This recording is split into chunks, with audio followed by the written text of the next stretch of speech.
Alright guys, welcome back to my channel, Dan Kavanagh Photography. Good to see you again.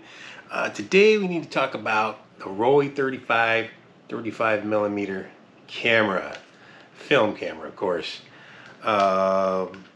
This little guy came out in about 1966 in Germany. The intention, of course, was to make a small, carryable, easy to use point and shoot camera for everyday running around and playing and traveling and so on and so forth. And at one time this was the smallest 35 millimeter full frame camera you could get. If you look at it, it fits right into the palm of my hand right here. It's really small. I could, if you do that, it's got a collapsible lens. Yep.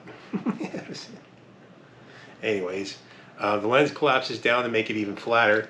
And here it is next to my Canonette. As you can see, well, obviously way smaller than the Canonette. And then here it is.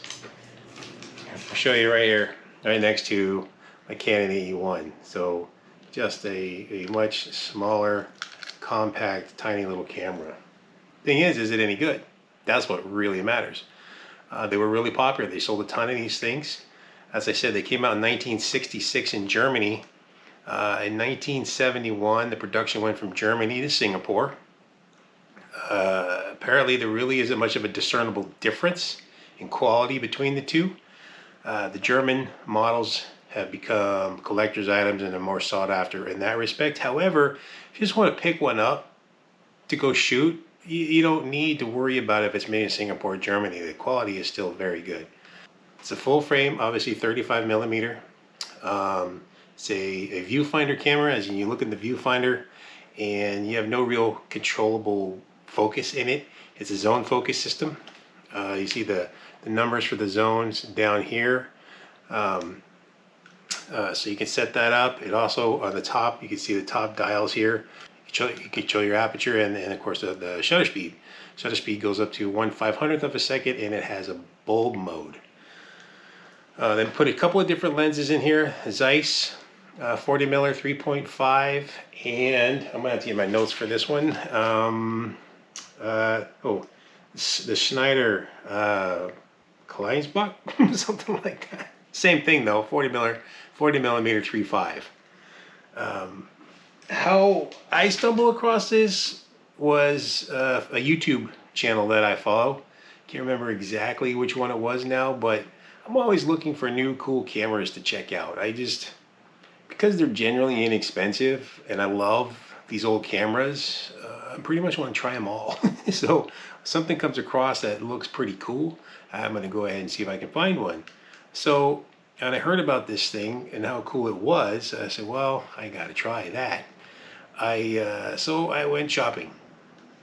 Turns out, I haven't looked in a while, but these little buggers are expensive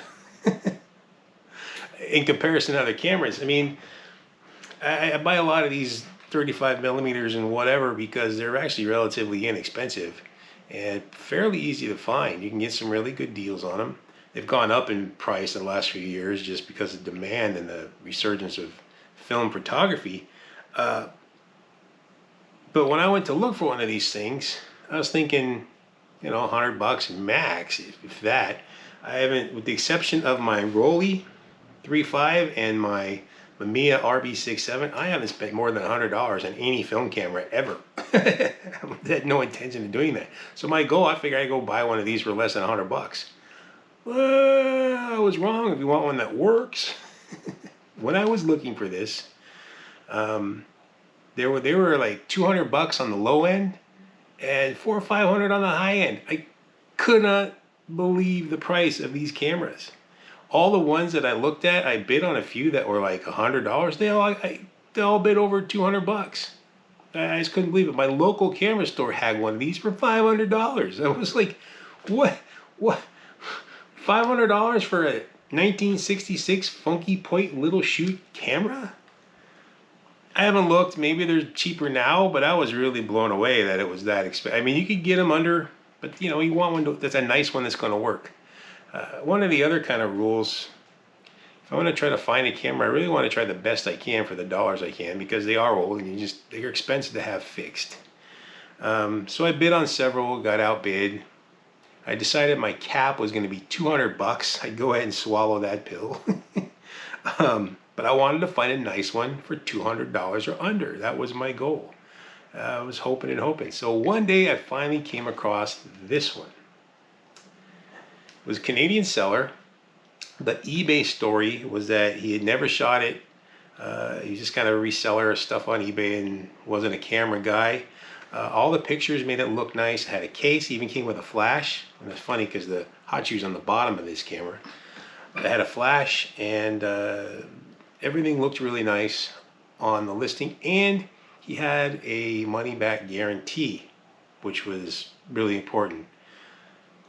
He wanted 150 bucks for it, buy now. So I did. I bit the bullet, I bid it, I bought the camera, and plus with shipping, so it was about $170 with shipping. So I took the chance, figuring whatever, I've got, whatever, I've got a chance to get it. So I got it. There it is with the lens retracted. And the first thing I noticed was the operation, the thing that holds this lens in from falling isn't working. Like, oh man, all right, that's the first problem. I don't like my stuff broken. But to make it to work, you have to pull it out and you give a little twist, and then you can shoot it.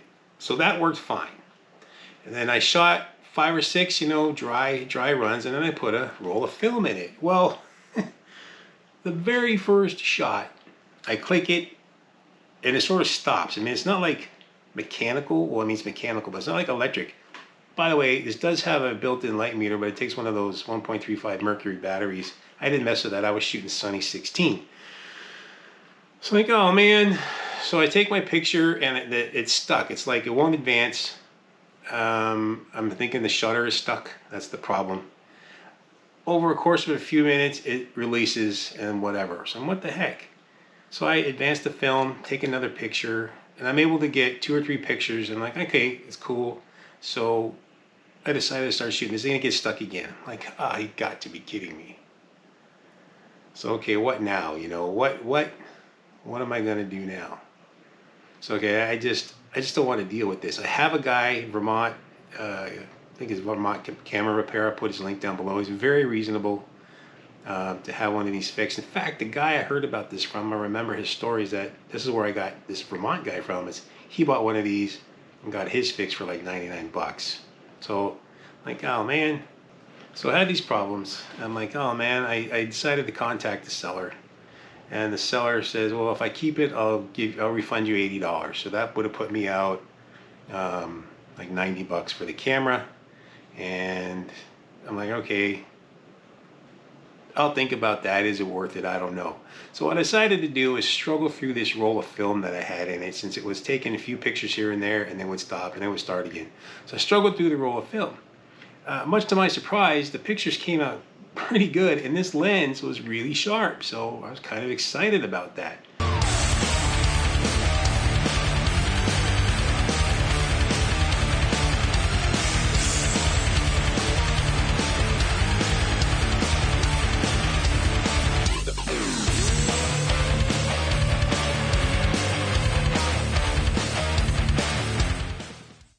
So my thinking was this, if I keep the camera, I'm going to get 80 bucks back from the seller. Could cost me about 100 bucks to have it fixed, and then I'll have a nice camera that works, and it'll be about the same, right? We start thinking about the dollars. So that's what I did. So I sent the camera out to have it fixed. I needed this gizmo to fix, the moving in and out with the lens thing, and I needed the shutter to be fixed. So a few months later, finally get the camera back, and he was not able to get whatever part it takes to keep this lens from moving in and out. So I think, that's kind of a bummer. But he was able to get it to work properly, which is obviously far more important. So I went out with it, and I decided to, since I'm in Houston, to just go ahead and go downtown, shoot Houston. And this is how that shoot went. Alright guys, so I am currently in a parking garage downtown Houston, and getting ready to go out the Rollei 35. I had it repaired and I got it back recently, and it's time to get out with it again. I'm going to load it up with some Kodak Ultramax 400 and go hit the town. See how it goes. Super easy. I also brought some Tri-X 400, but I don't know if I'll get to that or not today. So overall, this is a pretty cool spot to start from. Let's take a look at some of this buildings and architecture.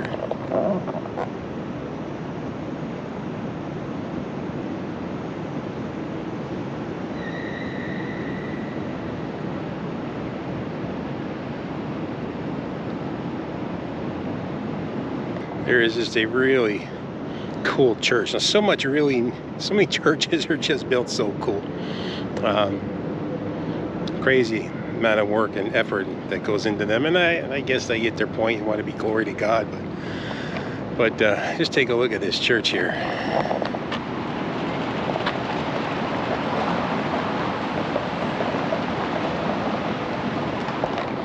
Definitely got to get some more shots of that. Different time, different camera. But it's interesting, the juxtaposition between the old church and the new skyscrapers in the back.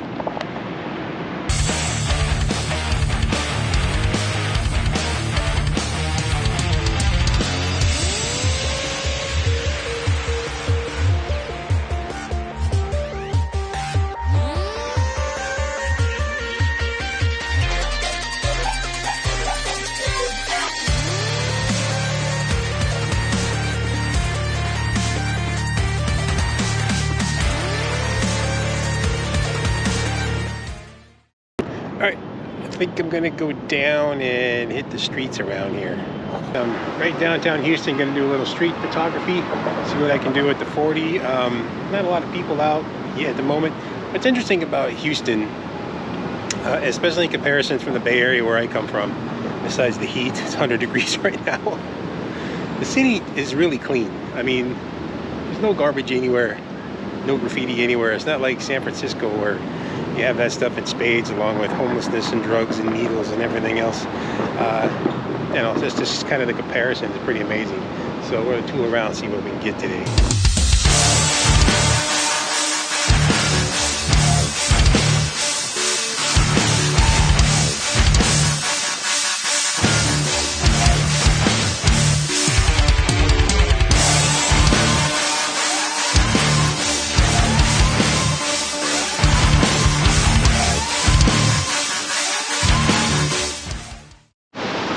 There's actually quite a lot to shoot down here. I got through the whole roll of 36 color.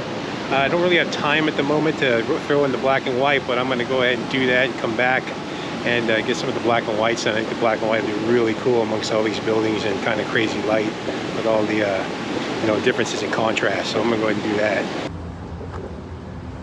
that. Okay, back downtown Houston, different part. Kind of look around. Pretty cool area, actually. This building right here looks really interesting. I gotta go check that out. You can see that from the freeway. It's pretty sick. And over here behind me is Minute Maid Stadium. Astros just clinched the playoffs. It's pretty cool. Down here again with the Rollei 35. This time I got some 400 Tri-X black and white in it. Gonna shoot a roll of that. It's kind of acting funny, even though I just had it repaired, so hopefully it's gonna work out, and I guess we'll see what we get.